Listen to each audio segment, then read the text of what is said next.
ओम श्री परमात्मने नमः।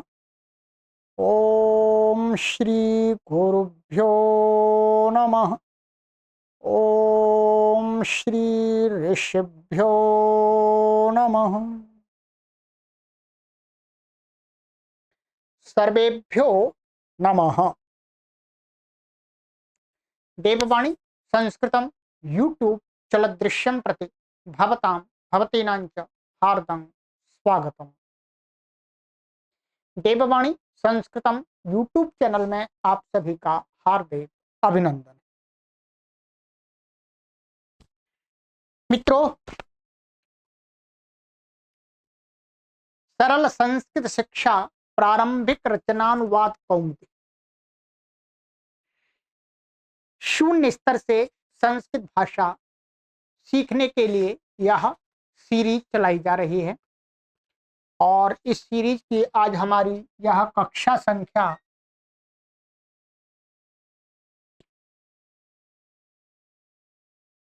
40वीं है। 39 कक्षाएं हमने अभी तक आपको पढ़ा दी हैं इस सीरीज की। ये 40वीं कक्षा है। 22 अभ्यास आपको पढ़ा दिए, इसके 8 अभ्यास और शेष। आज एक अभ्यास पढ़ लेंगे, फिर 7 अभ्यास बचेंगे। ठीक है, तो लगभग ये मानिएगा 2 या 3 सप्ताह में हम इस कोर्स को पूरा करा देंगे। ठीक है, तो आप सभी भी संस्कृत भाषा को सीखें। ठीक, चलिएगा।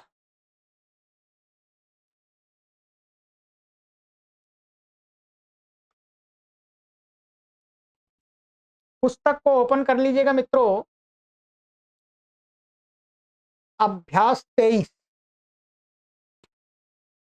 शब्दकोश 440 पढ़ लिए, 20 और पढ़ाएंगे, 460 हो जाएंगे। ठीक है, चलिए। का विभाग धेनु, गाय। गाय को गऊ गऊ बोलते हैं और साथ में दूसरा उसका नाम क्या, धेनु। सभी लोग जानते हैं, धेनु, काम धेनु बोलते हैं। तो धेनु माने गाय। रेणु धूल, जो मिट्टी होती है, बारीक धूल। रज्जु रस्सी, रोप हो गया। सुलेखा सुलेख, अच्छा लेख। परिणाम परिणाम। अंक अंक। अवकाश छुट्टी। कक्षा श्रेणी, कक्षा का अर्थ होता है श्रेणी।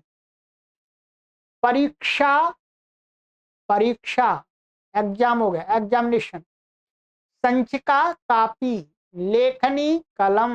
मसी स्याही, स्याही माने इंक। अब तो इंक का कम कार्य है, पर पहले बहुत होता था।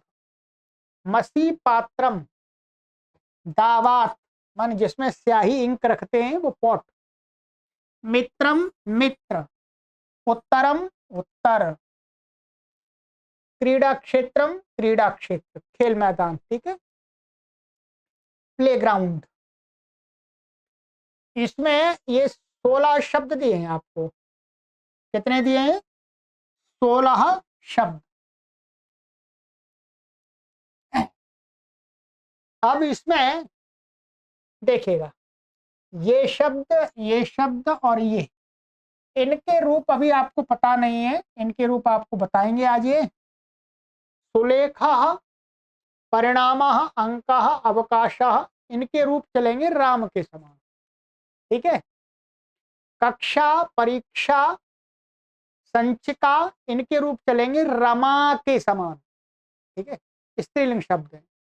लेखनी मसी, इनके रूप चलेंगे दोनों के नदी के समान। ठीक है, स्त्रीलिंग शब्द है। मसी पात्रम, मित्रम, उत्तरम, कीड़ा क्षेत्रम, इनके रूप चलेंगे गृहवत। ठीक है, स्पष्ट है। चलिएगा, अब इसमें ख विभाग में ये ऐसे शब्द बताएंगे जो एक प्रकार से क्रिया को कहते हैं तो शब्द, परंतु क्रिया को कहते हैं, एक्शन को कहते हैं। ठीक है, उत्तीर्ण, उत्तीर्ण माने उत्तीर्ण, माने पास होना, पास हुआ। इस उत्तीर्ण का अर्थ है पास हुआ, उत्तीर्ण हुआ। अनुत्तीर्ण फेल, ठीक है, फेल होना क्रिया में, फेल हुई क्रिया।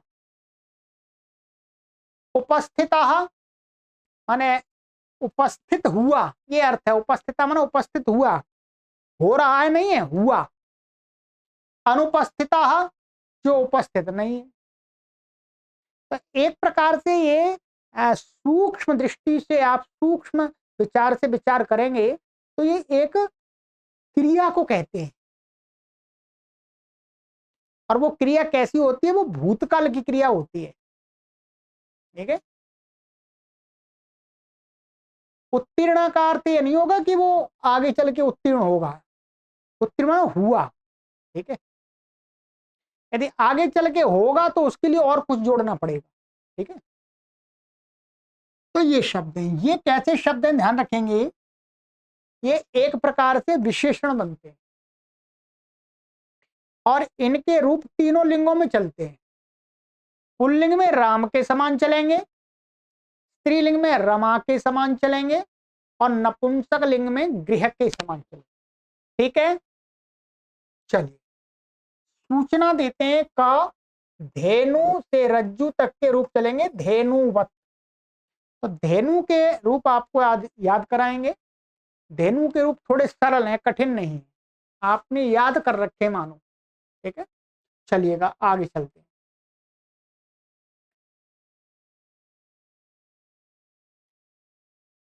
व्याकरण में धेनु शब्द के रूप कराएंगे, कता प्रत्यय के विषय में बताएंगे, ठीक है। एक कता प्रत्यय, अब आपके लिए प्रत्यय बताएंगे, धीरे धीरे आपको धीरे धीरे व्याकरण की तरफ ले जा रहे हैं। और दीर्घ एक संधि बताएंगे। नंबर 1 ध्यान, धेनु शब्द के पूरे रूप स्मरण करो। शब्द रूप संख्या 19 है। रेणु रज्जु के रूप भी धेनुवत चलाओ। चलिएगा तो धेनु के आपको मैं रूप बता देता हूं। ये धेनु के रूप हैं, ठीक है। धेनु के रूप ये मानिएगा, आपने गुरु शब्द के रूप याद किए थे, गुरु के मैंने आपको कराए थे, ये पुल्लिंग शब्द था।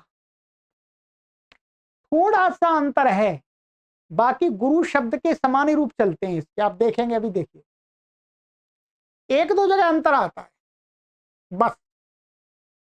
तो गुरु शब्द के आपको रूप याद है तो आप आराम से चला लेंगे, ठीक है। देखिएगा, आइएगा, धेनु गाय, ह्रस्व उकारांत, स्त्रीलिंग शब्द है, ठीक है।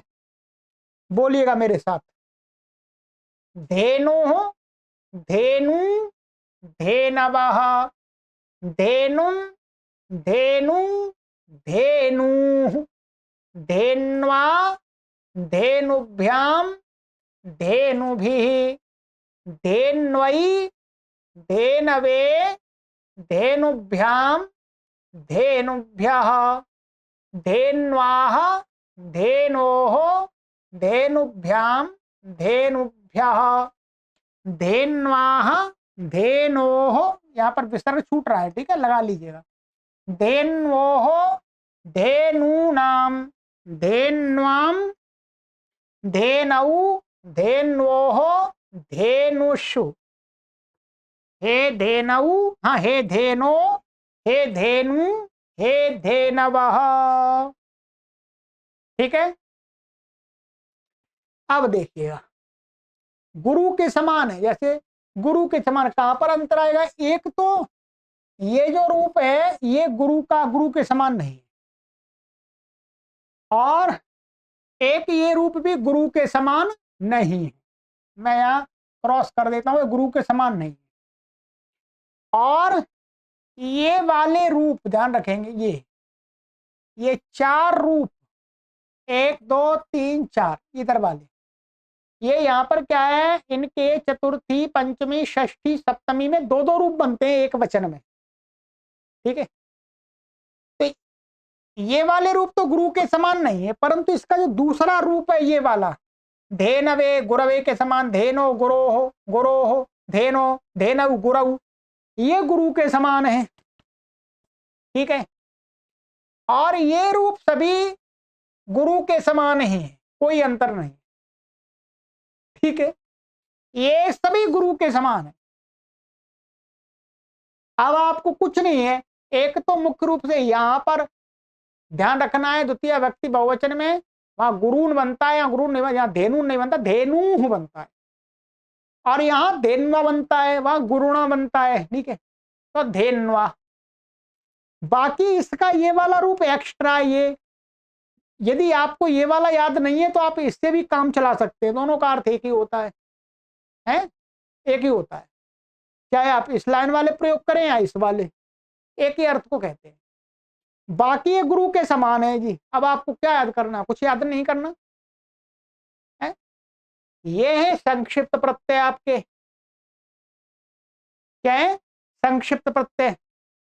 उहु उ अवह, उम उ ऊह, वा उभ्याम उभिः, वै अवे उभ्याम उभ्यः, वाह ओह उभ्याम उभ्यः, वाह ओह वोह ऊनाम, वाम औ वोह, और उषु ओ ऊ अवह।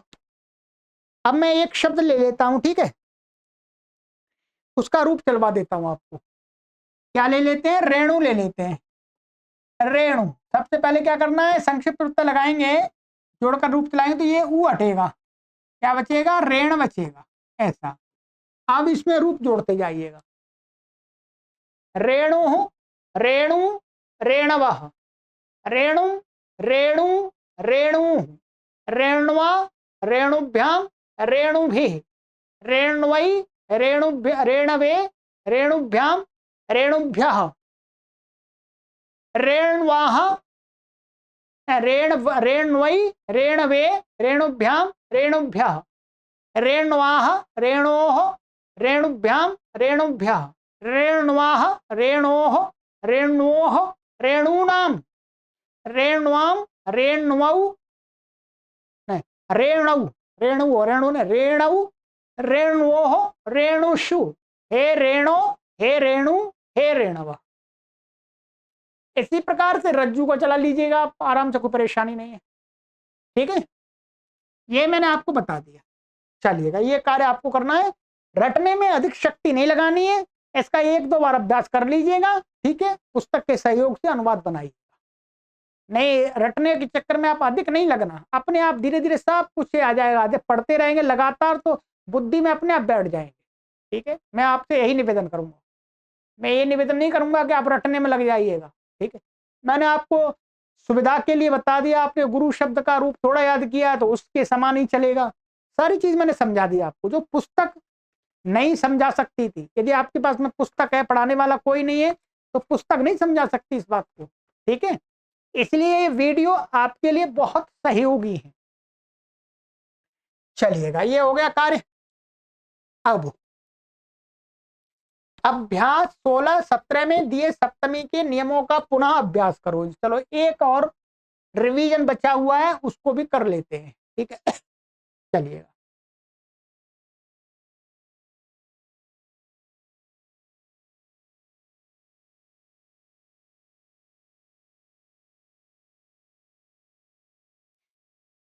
नियम 46, अधिकरण कारक में सप्तमी होती है। अधिकरण कारक जो आधार होता है उसमें क्या होती है, सप्तमी होती है। जैसे विद्यालय में पढ़ता है तो विद्यालय पठति, विद्यालय में सप्तमी हो गई, अधिकरण कारक है। गृहे वस्त्राणि सन्ति, घर में कपड़े हैं। नगरे मनुष्या सन्ति, नगर में मनुष्य हैं। तो इसमें सप्तमी हो गई और इसमें सप्तमी हो गई। नियम देखो, नियम 40 भी, पीछे 40 नियम आया था, वो विशेष नहीं था, उसी में था। ये 40वां नियम आपका जो पिछले अभ्यास में मैं बताया था ना, वहां था। ये बहुतों में से, ये 14वें अभ्यास में आया था। ठीक है, बहुतों में से एक को छांटने के अर्थ में, जिसमें से छांटा जाए उसमें षष्ठी और सप्तमी होती है। तो उसको सप्तमी वाले नियम वहां पर दोबारा आवृत्ति के लिए फिर दोबारा देख लें, सप्तमी वहां पर भी होती है। जैसे छात्राणाम छात्रेषु वा रामः श्रेष्ठः, तो छात्रेषु रामः श्रेष्ठः, ये वहां पर उदाहरण दिया था, छात्रों में राम श्रेष्ठ है, तो वहां पर भी सप्तमी होती है। ठीक है। नियम 47, विषय में बारे में अर्थ माने विषय में बारे में अर्थ माने इन अर्थों में तथा समय बोधक शब्दों में सप्तमी होती है। ठीक है, जो समय को बताने वाले शब्द होते हैं, जैसे मोक्ष के बारे में इच्छा है तो मोक्षे इच्छा अस्ति, तो ये सप्तमी हो गई। धर्म के विषय में अभिलाषा है, धर्मे अभिलाषः अस्ति, तो धर्म में धर्म के विषय में, धर्मे माने धर्म के विषय में सप्तमी हो गई। वह प्रातः काल यहाँ आता है, सह प्रातः काले प्रातः व आगच्छति, तो ये प्रातः काले में सप्तमी हो गई। ठीक है। सह मध्याह्ने सायंकाले सायं वा कार्यम करोति, तो ये सप्तमी हो गई, ये सप्तमी हो गई। ये तो अव्यय है इसलिए तो ऐसा कैसे रहता है। ठीक है। तो प्रातः काले मध्याह्ने सायंकाले इसमें दिखाइए सब, ये समय बोधक शब्द है। ठीक है। चलिएगा, प्रातः सायं नक्तम के रूप नहीं चलते, ये अव्यय, ये आपको बता ही दिया था, और प्रातः काल आदि के रूप चलते हैं। अब एक ये नियम बताया था, जितना आपको समझ में हमने तब बताया था उतना ही समझ में आपको अभी आएगा, एक्स्ट्रा नहीं समझ में आएगा। ठीक है। एक क्रिया के बाद दूसरी क्रिया होने पर पहली क्रिया में सप्तमी होती है।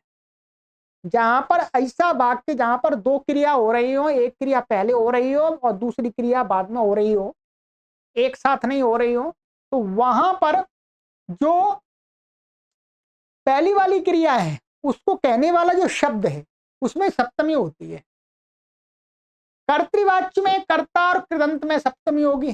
कर्तृवाच्य माने जो एक्टिव वॉइस सेंटेंस होंगे उसमें तो किसमें होगी, कर्ता में होगी, और जो क्रिया को कहने वाला शब्द कृत प्रत्यंत शब्द होते हैं, क्रिया को कहते हैं, एक्शन को कहते हैं, तो उसमें सप्तमी होती है।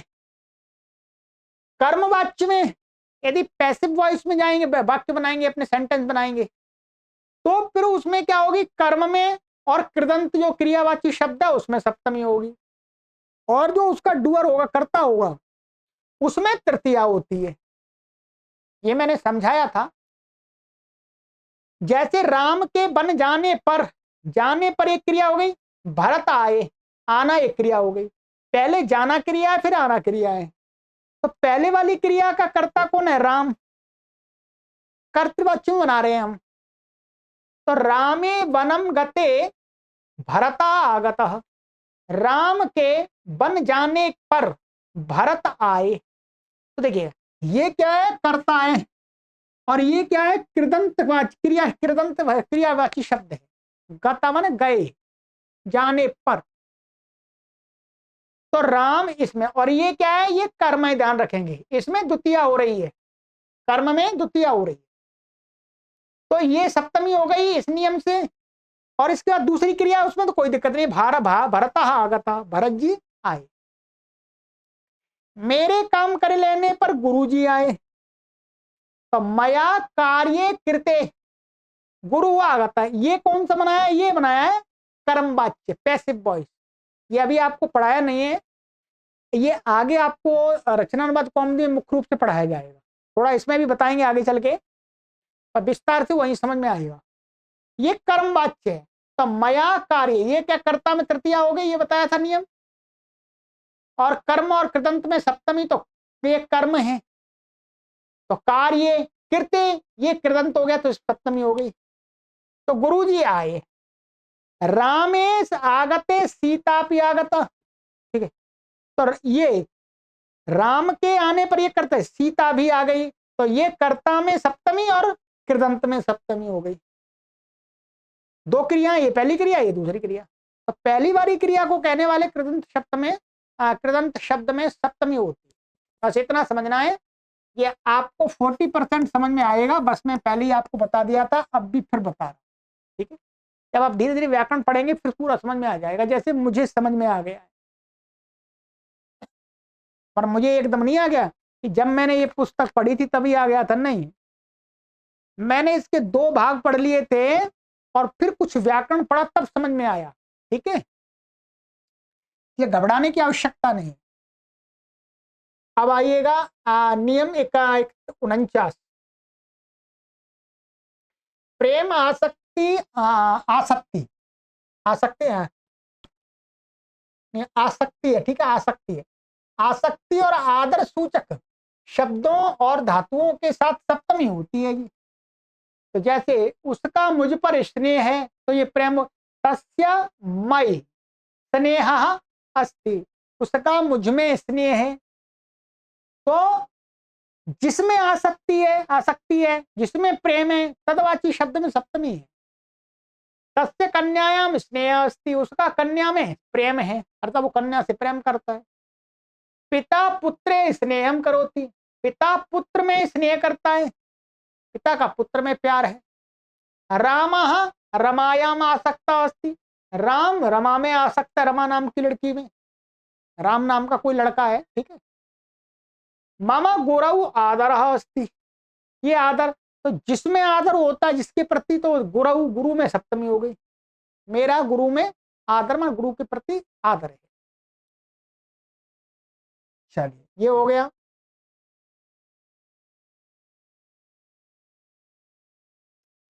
नियम 50, संलग्न और चतुर अर्थ वाले शब्दों के साथ सप्तमी होती है जी।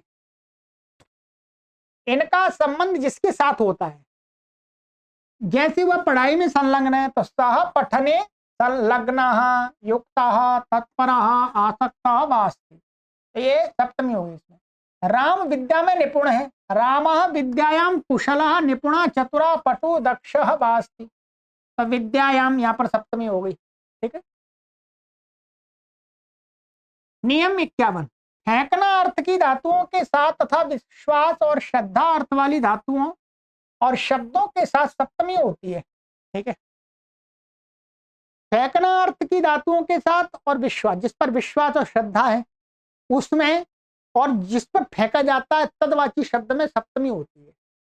जैसे मृग पर बाण फेंकता है, तो मृगे बाणम क्षिपति मुंचति वा, तो मृग में सप्तमी हो गई। उसका धर्म पर विश्वास है, तस्य धर्मे विश्वासः श्रद्धावास्ति, श्रद्धा है विश्वास एक ही बात, ठीक है।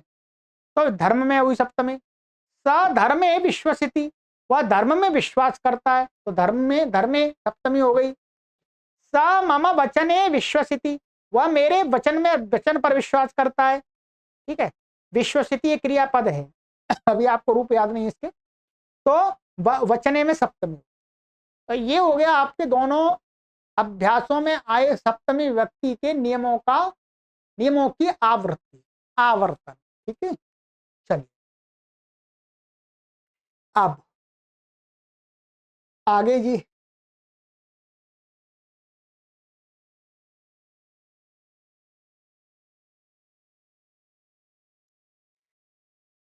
अब है नियम संधि का। ये बहुत प्रसिद्ध संधि है, ध्यान रखेंगे। सरल संधि है और प्रसिद्ध संधि है। नियम 58, अकाह सवर्णे दीर्घ, ये महर्षि पाणिनि जो व्याकरण के बड़े आचार्य हुए उनके द्वारा बनाया गया सूत्र है। ये क्या कहता है, अ ई उ री के बाद सवर्ण समान अक्षर हो तो दोनों के स्थान पर उसी वर्ण का दीर्घ अक्षर हो जाता है। ध्यान रखें, यहां आपको इसमें बता देता हूं। अ, यहां पर अ का अर्थ है अ और आ, ये दोनों है। अ कह रहे हैं, अ का अर्थ है अ आ, ऐसे ई का अर्थ है ई ई, उ का अर्थ है उ उ, और री का अर्थ है री री, ठीक है। अब इनके बाद में, इसके बाद में इसी के, ये दोनों भाई भाई होते हैं, तो माने ये इनमें से कोई एक है और फिर बाद में भी ऐसा ही कोई एक है, तो उनको क्या हो जाता, दीर्घ हो जाता, उसका बड़ा भाई हो जाता है। जैसे क्यों गए, अर्थात नंबर 1 अ या आ हो, और उसके बाद में अ या आ हो, मानिएगा इसके साथ में ये हो अथवा इसके साथ में ये हो, ठीक है। तो दोनों को क्या हो जाएगा, इसको इसको आ, इसको इसको आ हो जाएगा। ठीक इसी प्रकार इसके साथ ये हो या इसके साथ ये हो तो भी क्या हो जाएगा, आ हो जाएगा। बस ये समझना। दो ई या ई के बाद ई या ई होगी तो उसको ई हो जाता है। तीन ऊ या ऊ के बाद ऊ हो या ऊ हो तो ऊ हो जाता है उसको। री या री, ये ह्रस्वी दिखाया है क्योंकि प्राय करके दीर्घ मिलता नहीं है, कहीं दीर्घ मिलता नहीं है, इसका ह्रस्वी मिलता है। तो री और री, तो री हो जाएगा बड़ा दीर्घ, बड़ा मतलब दीर्घ।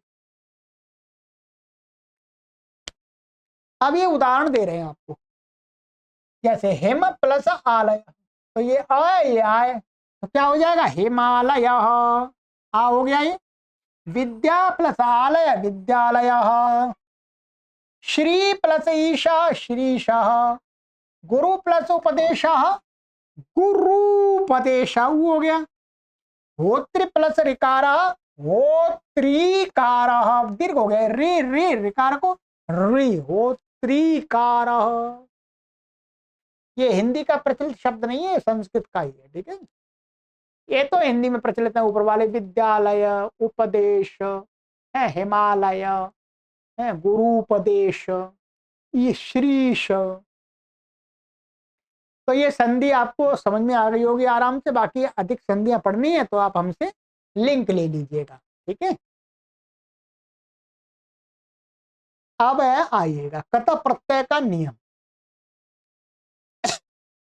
दो नियम है, इनको जितना आपको समझ में आए ध्यान रखेंगे। मैं पहले कह रहा हूं आपको पूरा समझ में नहीं आएगा, ये अभी थोड़ा आपको प्रवेश कराया जा रहा है। क्या है, व्याकरण में आपकी एंट्री हो रही है धीरे धीरे, ठीक है। ऐसा मत विचार कर लीजिएगा क्या इसको पढ़ करके मैं संस्कृत का विद्वान बने, व्याकरण का विद्वान बनेगा, नहीं, एंट्री हो रही है, ठीक है। व्याकरण में प्रवेश करने के लिए तैयारी की जा रही है। नियम 59 भूतकाल अर्थ में धातु से कत प्रत्यय होता है। प्रत्यय तो आप जानते हैं, हिंदी पढ़े हैं या इंग्लिश पढ़े हैं, इंग्लिश में उसको सफिक्स कहते हैं, हिंदी में तो प्रत्यय कहते हैं, संस्कृत में बोलते हैं। तो ये कहते हैं कि जो धातुएं होती हैं रूट, संस्कृत में जो धातुएं हैं जो हमने पढ़ी हैं गामा भू आदि, उनसे उनके उस क्रिया को भूतकाल की क्रिया बताने के लिए धातु से क्या हो जाता है, कता प्रत्यय करते हैं। कता, कता का क्या है, काट जाता है, ता शेष रहता है, ता बचता है। कता का ता शेष रहता है।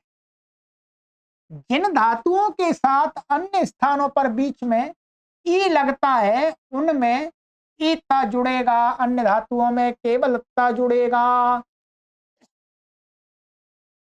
क्या होता है, जब ये कता प्रत्यय करते हैं, कुछ धातुओं से जब करते हैं तो उसमें क्या होता है, उसमें ता से पहले ई जोड़ के लगाते हैं। क्या लगाते हैं, ई। अब आप कहेंगे कौन सी धातु से लगाते हैं, ये आपको आज मालूम नहीं पड़ेगा, आपको मालूम करने की आवश्यकता भी नहीं, ये तो तब मालूम पड़ता है जब व्याकरण पढ़ते हैं, ठीक है। बस अभी तो आपको बताएंगे इन इन धातुओं में लगेगा बस, और नहीं लगेगा। और कुछ धातुओं में केवल तई जुड़ेगा, माने ई नहीं जुड़ता है, ठीक है। जैसे पठ धातु है, पठ में जब कतल आते तो ई जुड़ जाता है, तो पठिता। पठिता का अर्थ होता है पढ़ा गया। क्या, पढ़ा गया, भूतकाल। पढ़ा। लिख का अर्थ होता, लिख से लाते लिखिता, लिखा गया, लिखा।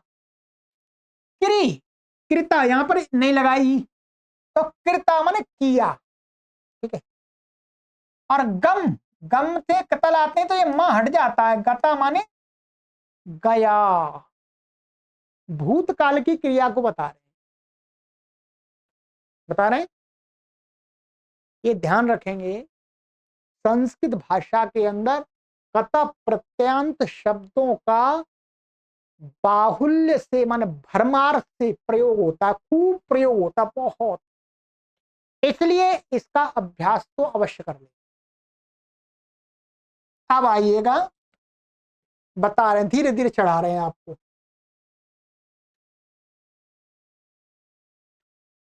नियम 60, ता प्रत्यय कता प्रत्यय लगाकर अनुवाद बनाने के लिए ये नियम स्मरण कर लें। अब कता प्रत्यांत शब्द जो क्रियावाची बनेंगे उनके साथ वाक्य बनाते समय कौन से नियम लगाना है। पहले वाला नियम नहीं लगाना है कि कर्ता में प्रथमा होती है, कर्म में द्वितीया होती है, क्रिया का पुरुष कर्ता के अनुसार, वो नियम नहीं लगाना है। इसके द्वारा वाक्य बनाने के लिए नियम अलग है। कौन सा नियम आ जाए? नंबर 1, जब सकर्मक धातुओं से त प्रत्यय होगा तो कर्म में प्रथमा, कर्ता में तृतीया, क्रिया का लिंग, वचन और विभक्ति कर्म के अनुसार होगी, कर्ता के अनुसार नहीं।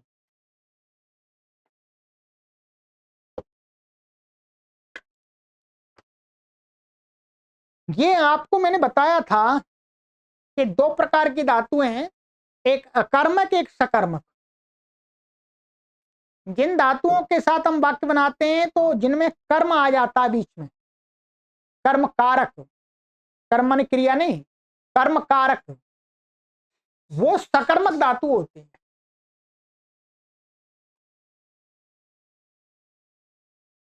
और जिन धातुओं के प्रयोग के साथ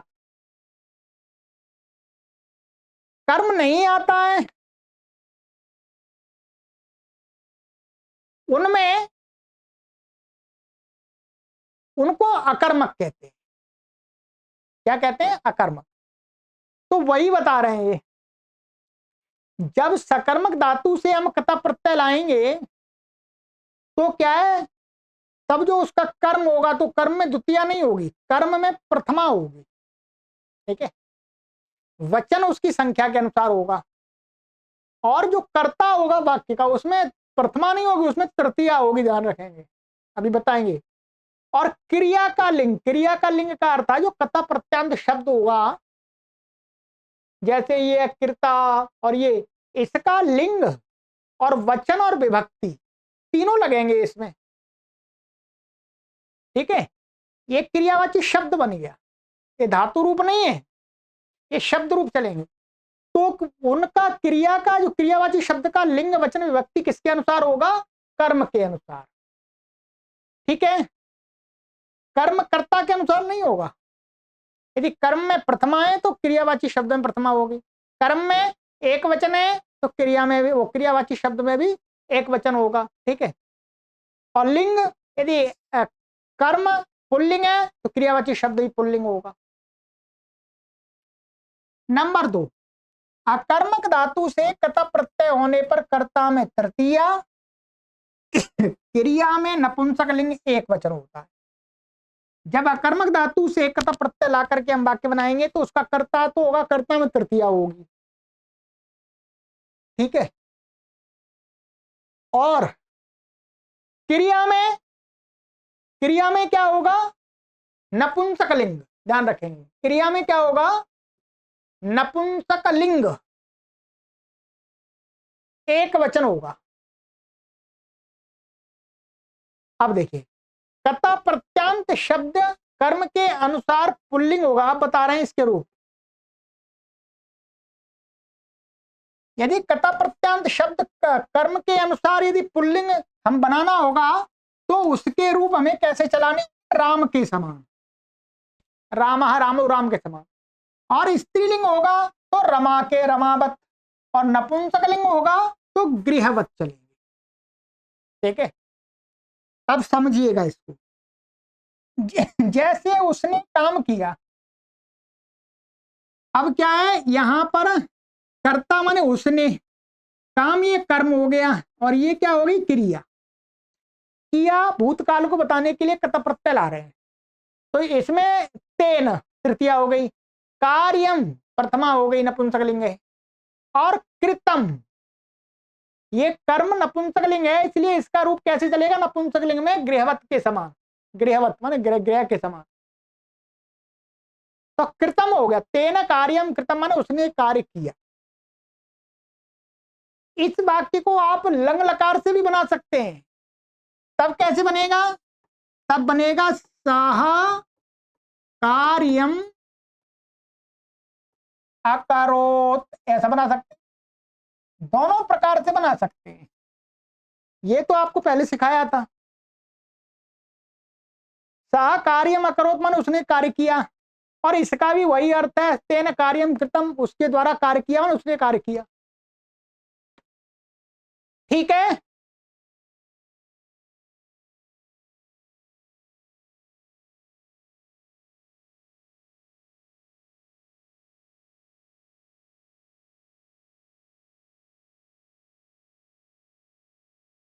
तेन पुस्तकम पठितम, उसके द्वारा पुस्तक पढ़ी गई। तेना लेखा लिखिता, आप देखिए लेखा पुल्लिंग है तो ये पुल्लिंग आराम के समान, उसके द्वारा लेख लिखा गया। तेना हसितम, उसके द्वारा हंसा, ये अकर्मक धातु है, कर्म नहीं है, इसलिए नपुंसकलिंग हो गया ये, और ये कर्तम तृतीया हो गई।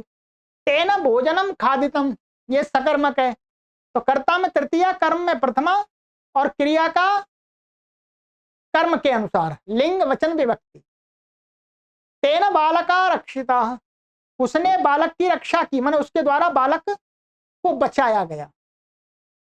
तो ये कर्म है इसलिए प्रथमा हो गई, ये पुल्लिंग है, पुल्लिंग हो गया, कर्ता में तृतीया हो गई। इसको आप नियम को पुस्तक लेकर के स्वयं 2 से 3 बार पढ़िएगा। इन नियमों को, 3 नियम है यानी 2 हैं ये 2 नियम है। इनको मैंने पढ़ा दिया आपको, अब आप स्वयं पढ़िएगा, वीडियो को बंद करके आप स्वयं पुस्तक में पढ़िएगा, तब आपको पूरी तरह से समझ में आएगा, और उसमें चिंतन कीजिए, दिमाग लगाइए। ठीक है, चलिए और फिर अभ्यास करेंगे। तो ये हो गया आपका गृह कार्य, इसको तैयारी कीजिएगा। ठीक है, अब आपको दिया जा रहा है गृह कार्य। ठीक है,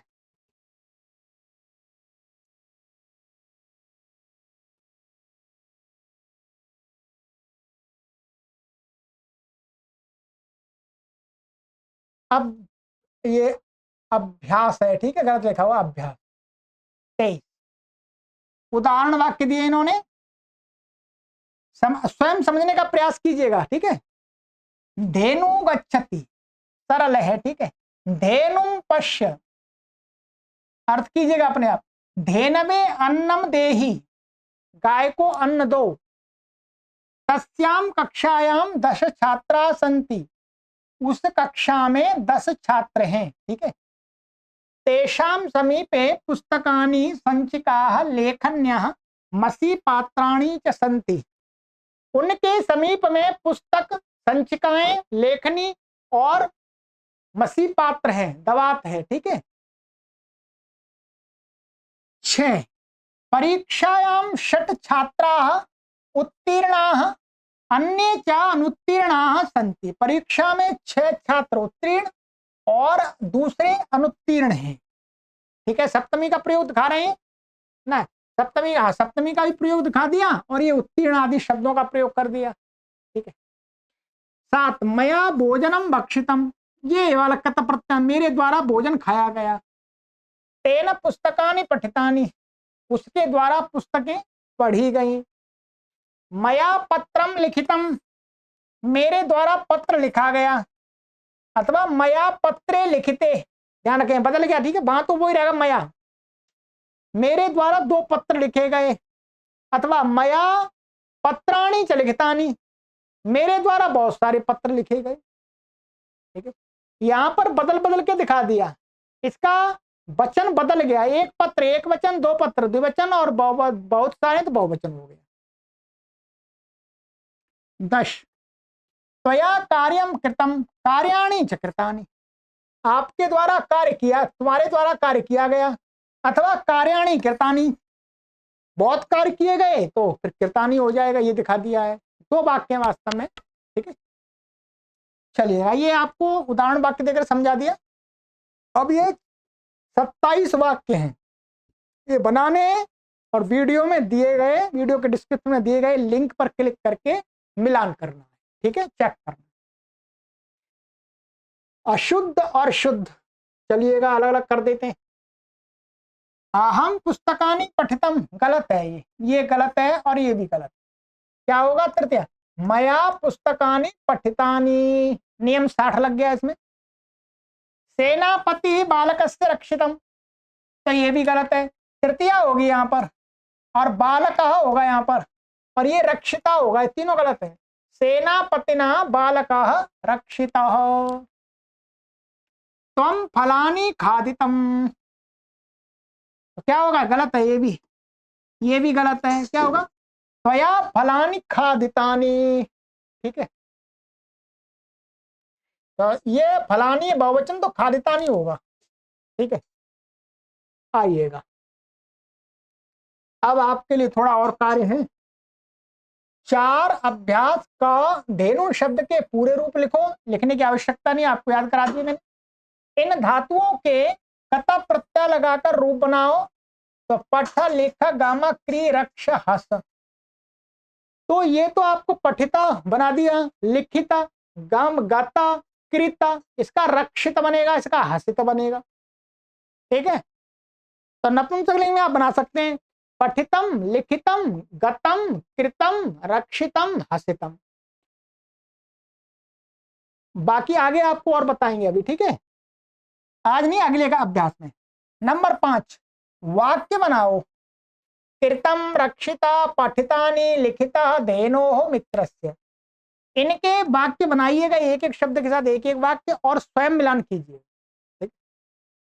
संधि करो, विद्या प्लस आलय, विद्यालय, तो संधि कीजिएगा और मिलान करना है आपको वीडियो से, ठीक है। तो ये आपके 23 अभ्यास पूर्ण हो चुके हैं, ध्यान रखेंगे। 30 अभ्यास पूर्ण होने पर पूरे पुस्तक की परीक्षा भी होगी। तो अभी तो 7 अभ्यास हैं, आप परीक्षा की पीछे से फिर तैयारी आरंभ कर दीजिएगा। वैसे तो आपने 17 अभ्यास की तो परीक्षा दी थी, तो फिर तैयारी कर दिएगा, फिर आपका ये कोर्स कंप्लीट हो जाए, ठीक है। चलिए मिलते हैं आगे की कक्षा में। सर्वेभ्यो नमः।